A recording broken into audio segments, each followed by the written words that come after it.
ata yan eh. Kasi para sa mga drawer, ilagay sa ito. Para malawag sila dito kung dito na sila.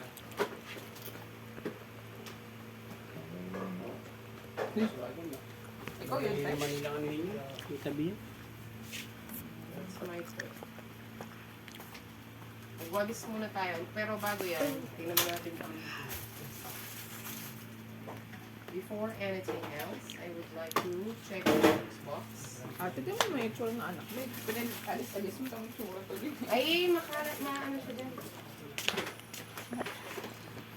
Net, Dito ka muna. Dito ka na po. I don't have a seat.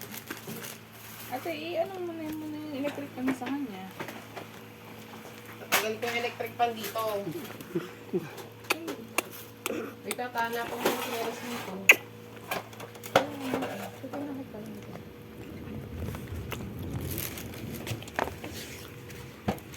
Ay, dito. Tapat mo muna sa anak mo yung electric pan. Ako naman. Ay, siya na daw. Super duper tamad. Huwag natin check kung ano. Pwede, dalawa naman.